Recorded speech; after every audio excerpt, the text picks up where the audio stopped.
So, if you have been following this show, you might know that I am on the lookout for an electric vehicle for my wife for her daily commute. So, we have two cars in our house. One is a sedan, it's a Hyundai Verna, and I take it to office every day. And my wife drives a hatchback. It's another hatch from Hyundai. It's called Santro, and it's actually my father's car. He doesn't drive it these days, but we are planning to give it back to him now that his cataract surgery is done and he is now ready to drive.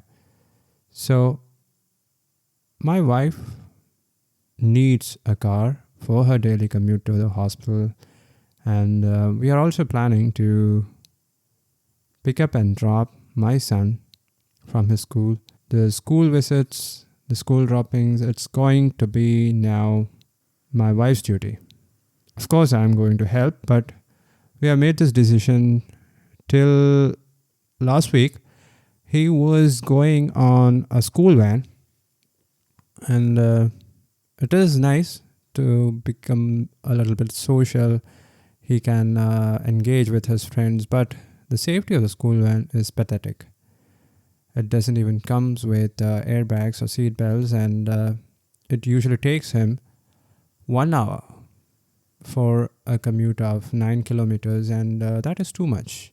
His classes starts at 9 a.m. and he has to leave the house at 7:45. He reaches there at 8:45, and he doesn't get time to play. That's one of the main complaints that we have been getting from him for the last 1 year now. Even in the evening, his classes gets finished by 3:10 p.m. and he gets into the school van by 3:15 and reaches home by 4. So it's a bit more faster when he's coming back from school in his school van when compared to going to school. But still, it is the same school van. It is not safe. I think several minor accidents has already happened, and we are concerned about his safety. And so we decided to take over the responsibility of dropping him off at school and picking up back from school. And for that, we will be traveling at least 300 kilometers per week. That's almost 1,200 kilometers per month. And we can cut down the cost of a school van, which is run by a private institution. So that cost will go to the cost of owning another car. And for the last 2 weeks, I've been looking at EVs. And this year, Tata Motors, India's biggest automotive industry, has launched its most affordable electric vehicle. It's a hatchback and it's called Tiago EV. So I'm looking at it. It starts at 9,45,000, which is close to 1 million rupees. And so that is the base variant, and it just comes with bare minimum features. So I'm looking at the variant which sits just below the top end model. So we've been doing test drives, and I've been reading a lot of reviews about this car, analyzing the cost, expenses, and how and when we are going to get even if I put down 50% down payment and take an automotive car loan for the remaining amount, and then buy this car. And I also plans to install solar roof in my house so that the cost of charging will be close to zero. So that's when I heard about this news about Google's car. It's called Waymo, Waymo. It's a self-driving automatic electric vehicle, and you just need to sit inside the car, and you can dictate where you want to go, just like you dictate in your smartphone keyboards. Yeah, it kind of works like that. So no need to input or no need to touch the screen and everything. So wouldn't that be great if that kind of vehicles are available in India? I can't imagine that kind of a technology coming to India because of the busy streets, the pathetic condition of the roads, the potholes, the busy traffic, and other passengers who are on the road.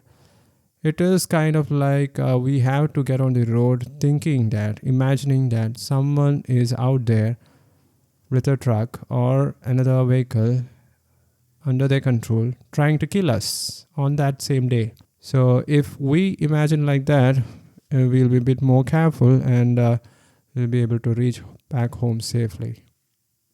So that's the way that most of Indians drive on the road, and I'm pretty sure it's kind of like funny, but that's much more closer to reality than it is fun.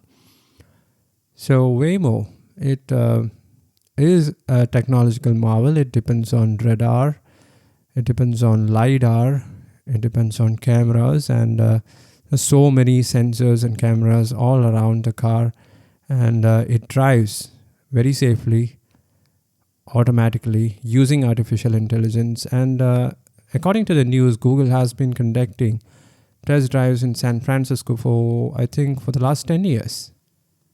It has driven more than 400 or 500,000 kilometers, and it is now kind of safe. And not all the states in US, but I think some states have given the permission to use this vehicle as a taxi.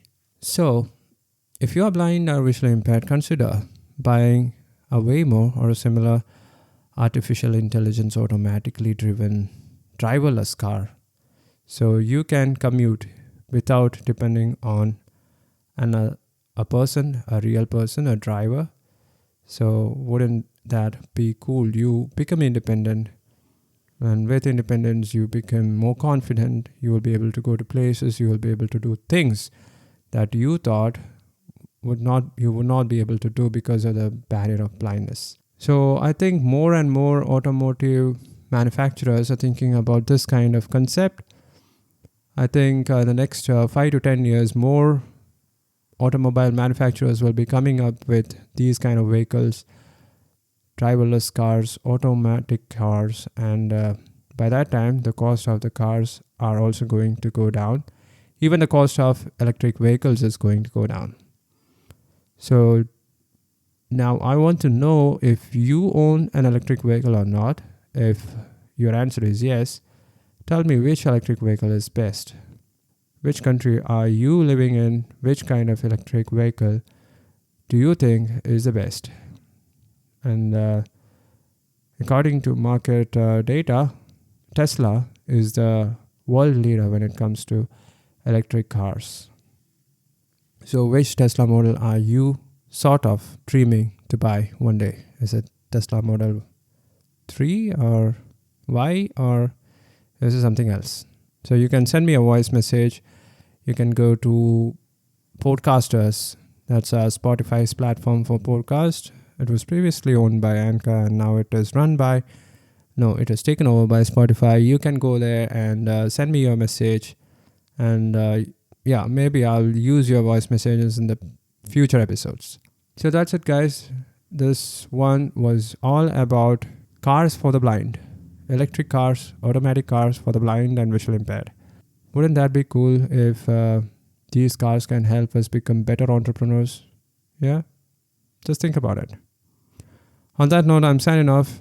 I'm Prasoon. The show's name is Money's Blind. There are two E's coming in one sentence. I know it is grammatically incorrect, but I don't know how to correct it. So please bear with me. Yeah, that's it. Bye-bye.